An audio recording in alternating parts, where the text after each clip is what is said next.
Programa ADV Jus. Oferecimento Qualisystem Informática. Automação em serviços para a área do direito. 3234-2720. Prezadíssimos amigos do ADV Jus, estamos chegando com um novo programa. E como de praxe, eu faço questão de agradecer a você que me acompanha sempre aqui, através da TV RP Canal 9 da NET, através das redes sociais, do Instagram, do Facebook e também através do nosso site, o advjus.net. De cara, já vou pedindo para você se inscrever em nosso canal do YouTube, que é youtube.com/advjusnet. Lá tem tudo de ADVJus, ok? Hoje nós estamos fazendo um programa especialíssimo. Nós vamos ter duas participações sensacionais. A primeira delas é de Direito do Trabalho, com o Dr. Sérgio Dias. E na segunda parte, o Dr. Fabiano Padilha vai esclarecer dúvidas sobre o direito do trânsito. Nós temos ainda a nossa estante jurídica e também a posse solene da direção da OAB aqui de Ribeirão Preto. O ADV Jus esteve presente e traz para você ainda neste programa. Portanto, fique aqui, o ADV Jus já está no ar.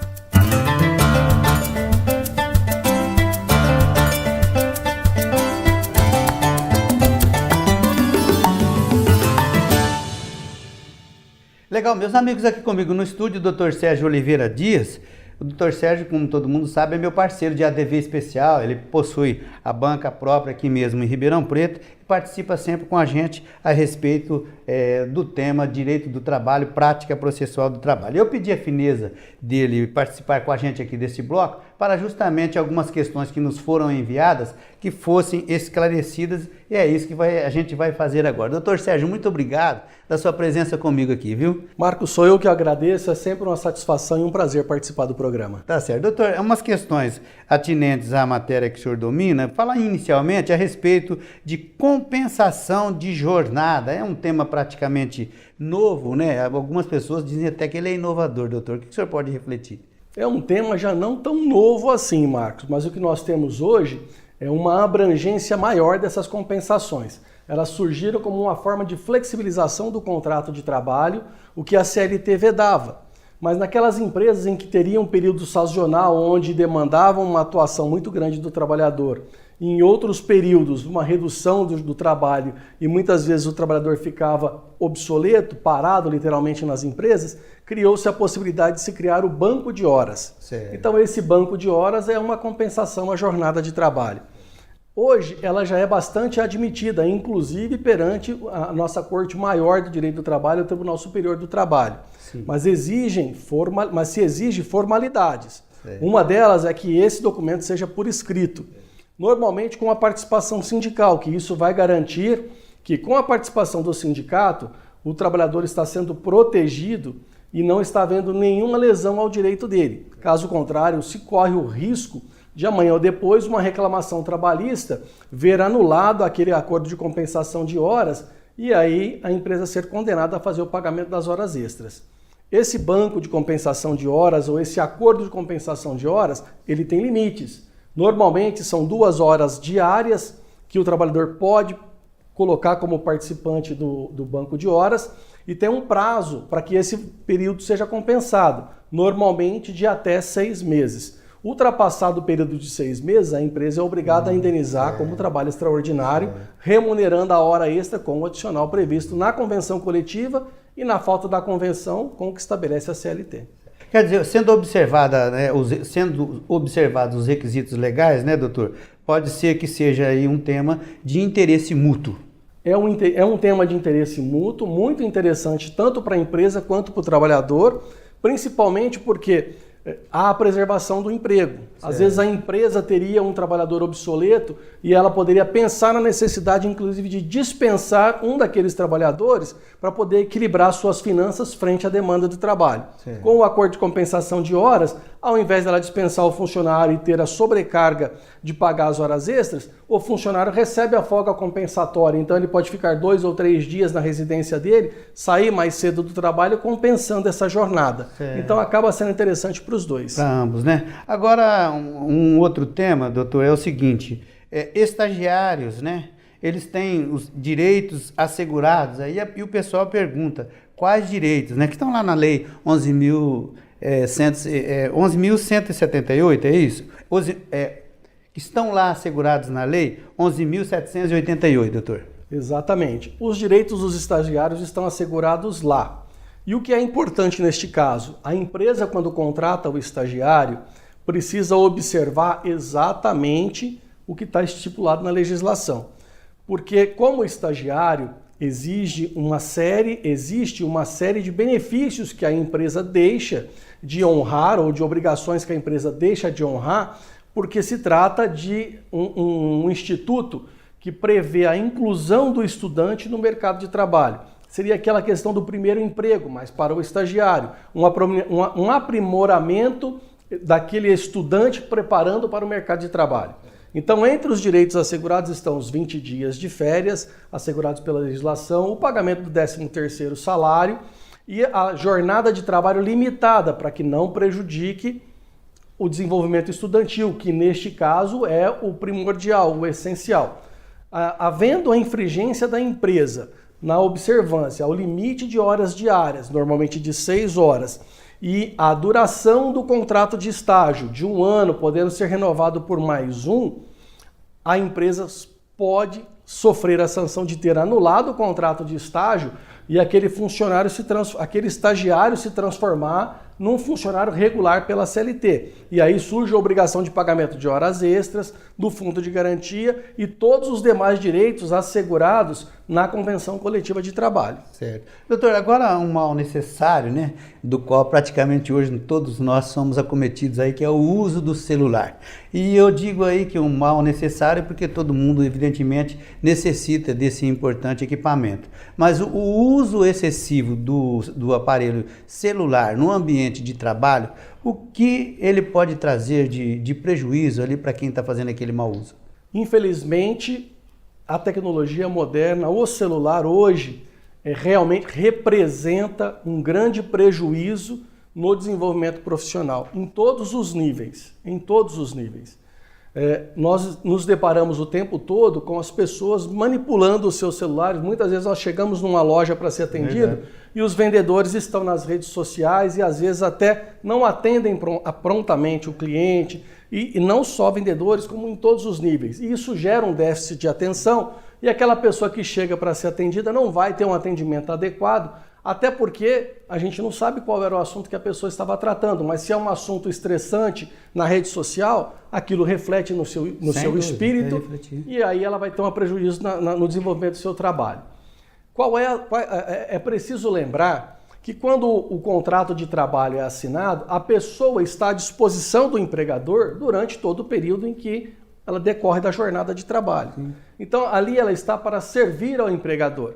E se é admitido a utilização ou do celular ou de um telefone fixo para contatos emergenciais ou necessários com os seus familiares ou qualquer que seja a situação.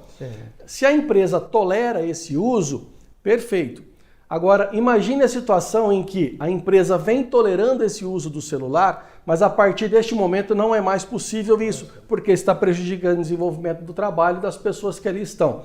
A empresa deve emitir um comunicado que a partir de X data, seja daqui a uma semana, 10 dias, 15 dias, não será mais tolerado o uso do aparelho celular ou das redes sociais durante o expediente de trabalho.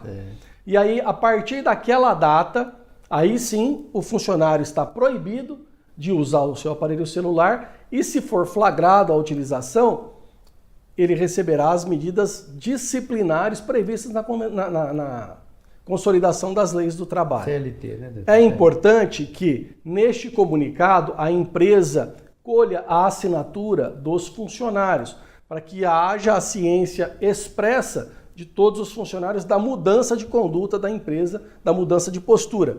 E evidentemente que isso pode, após esse comunicado da empresa, resultar em uma justa causa. Tá certo. Isso representa uma desídia no contrato de trabalho. O pessoal não tem que ficar ligadinho aí, que pode ser inclusive demitido por justa causa. Agora, uma outra espécie, né, uma outra forma de demissão é por acordo, né, doutor? É possível e quais os direitos, né? Esse é um tema que foi inovado pela reforma trabalhista de 2017. Até então, existiam aqueles diversos acordos que o patrão e o empregado acabavam fazendo, mas por baixo dos panos. Era um acordo entre os dois, em que se fazia a dispensa, mas não poderia constar isso. É como se o empregado estivesse sendo mandado embora, e aí mandava o funcionário embora e depois ele vinha e devolvia os 40% do fundo de garantia. Isso foi regulamentado pela reforma trabalhista em 2017 e hoje existe a plena possibilidade do empregador e empregado formalizarem um acordo para a rescisão do seu contrato de trabalho. Qual é o benefício? O empregado não quer continuar na empresa, ele vai e conversa com o seu empregador, o empregador será desonerado de pagar a multa dos 40% do fundo de garantia e o aviso prévio.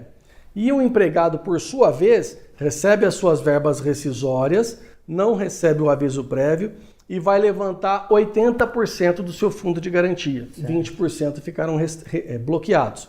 E é importante lembrar, porque aí ele não fará jus ao recebimento do seguro-desemprego. Então, existem os dois lados, favoráveis para ambas as partes e desfavoráveis. É importante, neste caso, verificar a importância de continuidade do contrato de trabalho. Sim. Ou não tem mais interesse realmente para ambas as partes. E chega-se num consenso de que aquele contrato de trabalho não é mais viável para ambos. E aí rescinde o contrato de trabalho com essas questões. Contrato tem que ser bom para os dois lados, né, doutor? Se não for bom, acaba penalizando de um lado ou de outro. E isso vai resultar ou numa rescisão indireta do contrato de trabalho, que é quando o empregador deixa de cumprir com as suas obrigações contratuais, o empregado, baseado na CLT, vai lá e rescinde o contrato por culpa do patrão. E a outra possibilidade é quando o empregado deixa de cumprir com as suas obrigações e a empresa vai lá e manda ele embora por justa causa. Tá certo. É isso mesmo. Doutor Sérgio Oliveira Dias, eu quero te agradecer os esclarecimentos da área trabalhista aqui com a gente. Sempre um prazer te receber, ok? O prazer é sempre nosso. Estamos sempre à disposição, Marcos. Um grande abraço a todos. Tá certo. Agora eu quero trazer para vocês a Estante Jurídica. Confira. A Estante Jurídica do ADVJus TV de hoje destaca a seguinte obra: Manual de Processo Penal, volume único. Autor Renato Brasileiro de Lima. Editora Juspodium. Manual de Processo Penal é mais uma obra para você retirar da estante e conferi-la. Intervalinho aqui no ADVJus, voltamos já, aguarde. Qualisystem Informática. Oferecemos o melhor para você em serviços de tecnologia. Apresentamos o Legale Web, perfeito para qualquer tipo de advocacia. Também o Quali Saúde, controle total em gestão de planos de saúde. E disponibilizamos sistemas e integração, suporte técnico e muito mais. Qualisystem Informática, 20 anos de experiência. Consulte-nos. Arcângelo Imóveis, venda, locação e administração. Compromisso e confiança. Arcângelo Imóveis. Ok, meus amigos, aqui comigo no estúdio, meu colega advogado, o Dr. Fabiano Padilha. Ele é especialista na área do direito do trânsito, ele já esteve aqui com a gente, dando a honra da sua visita. E hoje eu pedi a fineza dele comparecer novamente, porque o trânsito é sempre um motivo de assunto. Aliás, tem muita coisa que o trânsito tem aí para esclarecer, né? Especialmente quem tem um conhecimento especial, que nem o Dr. Fabiano Padilha, que tem inclusive banca própria. Eu quero te agradecer a presença mais uma vez comigo aqui hoje no ADVJus. Obrigado, doutor. Eu que agradeço e a honra é toda nossa. Tá certo. Doutor, a gente já vai começar com uma questão que poucas pessoas sabem, né? Especialmente aqueles condutores que fazem aí do trânsito profissional, né? Da direção profissional o seu ofício. E às vezes esse motorista ele atinge ali uma pontuação de 14 pontos, que mais uma infração de 6 pontos vai inviabilizar o trabalho contínuo dele, né? Mas existe uma possibilidade de estancar essa vertente, doutor? Sim. O que ocorre é que o motorista profissional, que possui categoria C, D e E, ele tem um benefício previsto em lei e que muitos desconhecem. E o benefício seria: ao atingir 14 pontos, ele tem o direito de um curso preventivo de reciclagem. Ele não precisa ter habilitação suspensa, ele somente faz o curso de reciclagem e elimina os 14 pontos, voltando à contagem de 20. Então, em tese, o motorista profissional ele tem direito a 34 pontos. Inclusive, recentemente, nós tivemos um caso que explica bem essa situação. O condutor, o motorista profissional com 14 pontos, nos procurou porque tinha tido uma infração nova de 7 pontos. Certo. E iria ultrapassar os 20, correndo o risco de ficar 6 meses suspenso, o que dá motivo para uma demissão por justa causa. Certo.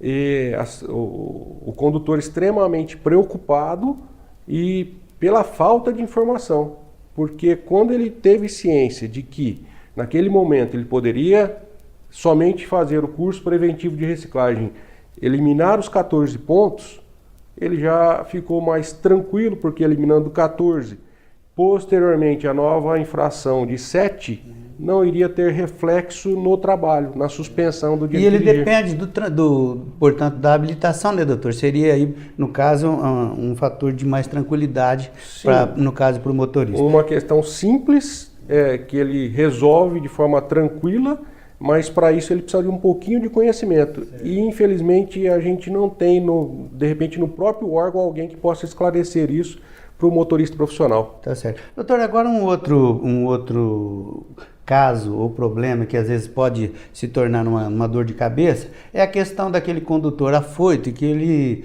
às vezes vai até comprar um carro novo, né, doutor? E o carro antigo ele vende ali, não tem aquela cautela necessária na hora dele fazer o comunicado para o Detran. Isso aí pode trazer um problema sério para ele? Sim, isso é um detalhe que a gente observa na prática, que hoje, quando o proprietário vende o veículo, vai até o cartório, faz o reconhecimento de firma, tudo dentro dos conformes, dentro do trâmite legal, o próprio cartório comunica à Secretaria da Fazenda sobre a venda.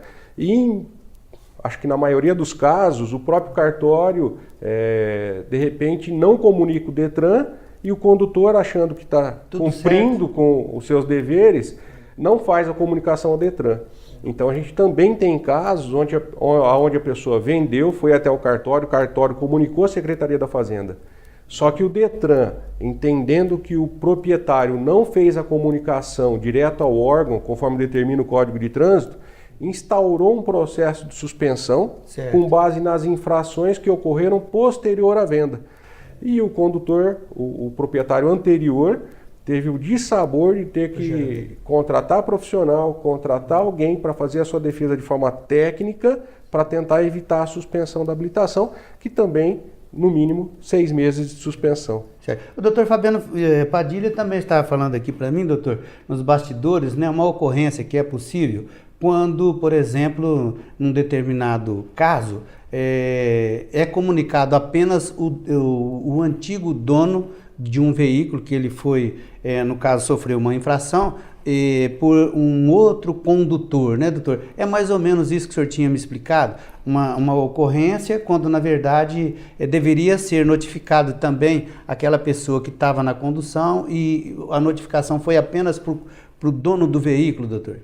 Assim, nesse caso, nós temos aí uma irregularidade por parte do órgão de trânsito, do Detran, no caso de infrações praticadas por condutores não proprietários. Certo. O proprietário recebe a sua notificação pela infração de trânsito, faz a indicação do condutor.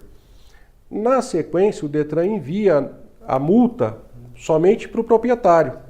E, de repente, aquele proprietário não recorre, paga a multa, só que a pontuação foi para o condutor. Esse condutor ele não é notificado. E aí ele perde o direito de defesa de questionar aquela infração. E muitas vezes lá no futuro o condutor que não foi notificado vai cumprir uma suspensão. Então, em tese, ocorreu aqui um cerceamento de defesa, uma nulidade do procedimento administrativo da multa.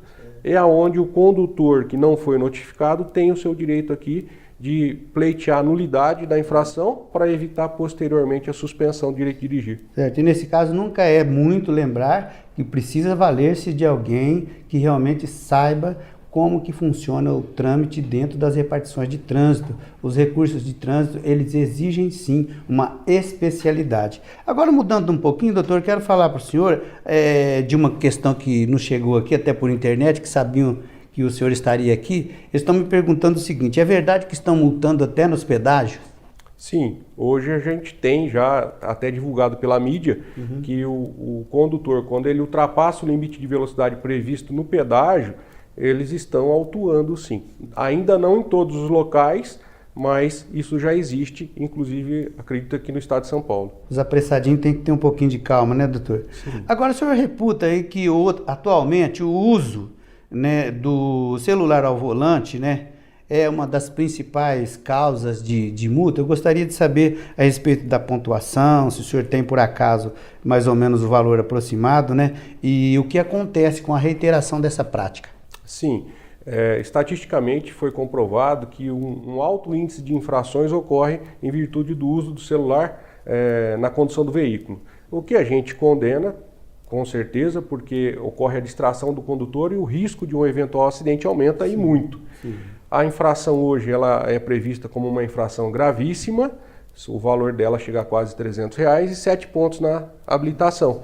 Então, supondo que o condutor, no período de 12 meses, tenha 3 infrações dessa natureza, ele vai ter instaurada a suspensão do direito de dirigir, sim, com uma penalidade prevista de no mínimo 6 meses. E o que o condutor tem que ponderar são 6 meses de suspensão. Nesse período, se eventualmente ele tem uma infração, essa suspensão de 6 meses vai se transformar num novo processo de cassação da habilitação, onde o condutor vai ficar 2 anos para depois ele se reabilitar. Então a situação vai se agravando se o condutor realmente não observa as normas gerais de circulação e conduta. Se ele reiterar a conduta infracional, né? Agora, doutor, o sucesso de um recurso, de uma multa aplicada irregularmente, né? Ela evidentemente que depende ali de quem vai fazer o recurso. Mas o que eu queria te perguntar é se existe uma forma de procedimento de recursos de multas aplicadas em rodovias e de multas aplicadas dentro da cidade. Existe aí também uma percentagem de aceitação dos recursos mais nas multas da cidade, mais nas multas aplicadas em estradas, doutor? É uma situação bastante relativa. Eu costumo falar que realmente a anulação de uma infração de trânsito, ela depende muito dos requisitos do auto de infração. Certo. Porque normalmente o que se faz, o alto índice hoje de indeferimento de recursos se deve a quê? A má qualidade das peças, a má qualidade dos recursos.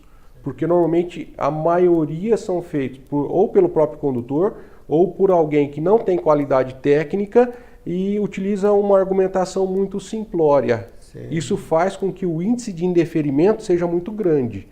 E o ideal seria que o condutor tivesse conhecimento, ou aquele cidadão que vai prestar o serviço para ele, um conhecimento técnico para abordar o auto de infração nos seus requisitos formais. Entendi. Isso seria o ideal. Certo. Então, nunca é demais lembrar a todos que nos acompanham neste momento aqui, né, que no caso de você ter cometido aí alguma infração, alguma irregularidade relativa ao assunto do trânsito, você deve sempre procurar o profissional da sua confiança. Eu acho que isso é uma coisa inquestionável, né, doutor?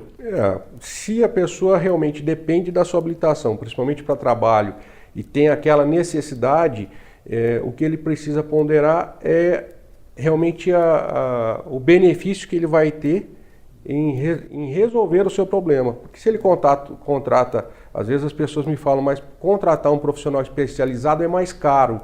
Uhum. É porque ele não sabe quanto custa contratar aquele que não é especializado. É verdade, né? Você tem toda a razão. Olha, eu quero agradecer muito a presença do Dr. Fabiano Padilha aqui comigo hoje no ADV Jus, viu, doutor? Muito obrigado por ter comparecido aqui, ok? Eu é que agradeço, foi uma honra, muito obrigado a todos. Tá certo. Meus amigos, nós estivemos na posse solene do Dr. Luiz Vicente Correia nesta semana e falamos com ele e com alguns outros colegas que também lá se encontravam. Confira comigo a matéria. Doutor Luiz Vicente, nosso presidente da nossa 12ª subseção, é uma honra falar com você, um prazer renovado. Eu quero te dar parabéns, né, uma sessão solene de posse. Eu acho que para a gente que é ligada à subseção já é emocionante. Eu imagino para o senhor, doutor. De fato, eu estou assim muito, mas muito emocionado com o prestígio que a Ordem dos Advogados possui pela quantidade de pessoas, de colegas advogados e advogadas e as autoridades que estão presentes, que você mesmo pôde constatar e registrar. Isso significa que a Ordem dos Advogados do Brasil ela é muito respeitada e está prestigiada. E faremos de tudo para que possamos desenvolver uma gestão segura, uma gestão em prol da advocacia e, com toda certeza, não iremos decepcionar os colegas advogados e advogadas que estão aqui sob o comando desta subseccional. Professor Alamiro Veludo, que prazer te encontrar numa solenidade na qual hoje nós viemos aqui prestigiar o nosso colega, que tanto admiramos, doutor Luiz Vicente. É o caso seu também, né, doutor? É isso? Pois é, prazer o meu de mais uma vez falar com a ADVJus, principalmente numa noite tão especial que nem essa. A noite de posse do Dr. Luiz Vicente aqui na presidência da OAB de Ribeirão Preto. E mais do que isso, Marco, uma noite de renovação. Uma noite em que a advocacia se reencontra exatamente para que novos tempos possam ser feitos para a nossa classe, para a nossa entidade e principalmente para a nossa profissão. Doutor Glauco Polaquino, nosso conselheiro seccional, é uma satisfação participar de uma solenidade, afinal, tudo se renova, tudo inicia novamente, mas o senhor já conhece como funcionam os trâmites, né, doutor? Nós estamos muito felizes como conselheiros de poder contribuir, né, para o avanço da democracia, da advocacia de Ribeirão Preto, uma subseção importantíssima. Feliz demais também pela vinda do vice-presidente Ricardo Toledo para prestigiar o evento em nome do presidente Caio Augusto. Então estamos aí confiantes que vai ser um evento maravilhoso. Doutor Ricardo Toledo, é um prazer falar com o senhor, vice-presidente, né, da nossa seccional paulista, que hoje veio prestigiar, doutor, a posse aqui do doutor Luiz Vicente, é isso? É isso mesmo, hoje a posse solene. Ele já está exercendo o cargo desde 1º de janeiro, mas hoje é a posse solene, em que se celebra aí com todas as comissões, com a diretoria, esta nova fase da Ordem dos Advogados do Brasil de Ribeirão Preto, né, com um novo comando e que com novas ideias. Essa constante inovação, novas ideias, é muito importante para qualquer instituição, inclusive para a Ordem dos Advogados do Brasil. Eu quero te agradecer a participação na ADVJus TV, viu, e desejar boa sorte para o senhor e para toda a direção. Obrigado, prazer revê-lo. Espero encontrá-lo brevemente numa próxima oportunidade. Um abraço a todos.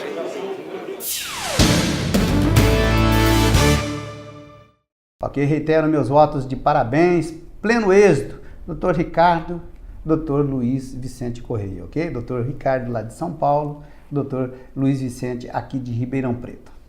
Chegamos naquele momento especial do nosso programa. É o momento divino. Confira.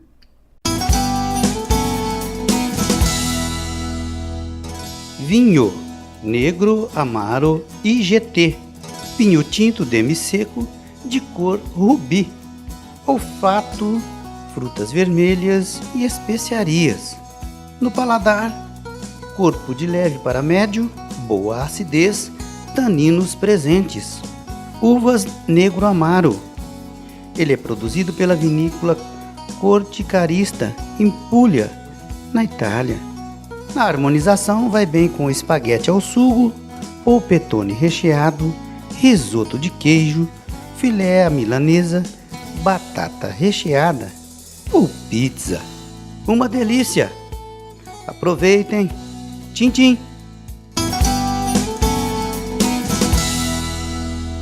Ok, uma delícia, né? Desejo um bom almoço para você, ok? Eu vou ficando por aqui, prometo voltar em breve com um programa inédito. Se você quiser rever esse programa com o Dr. Sérgio, com o Dr.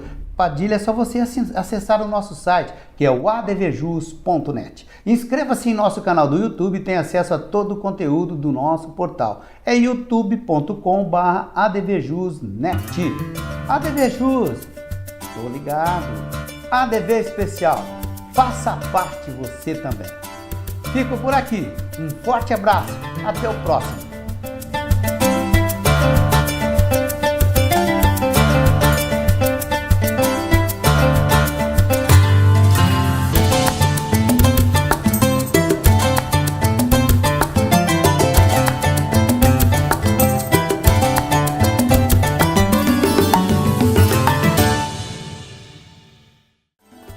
Programa ADV Jus. Oferecimento Qualisystem Informática. Automação em serviços para a área do direito. 3234-2720.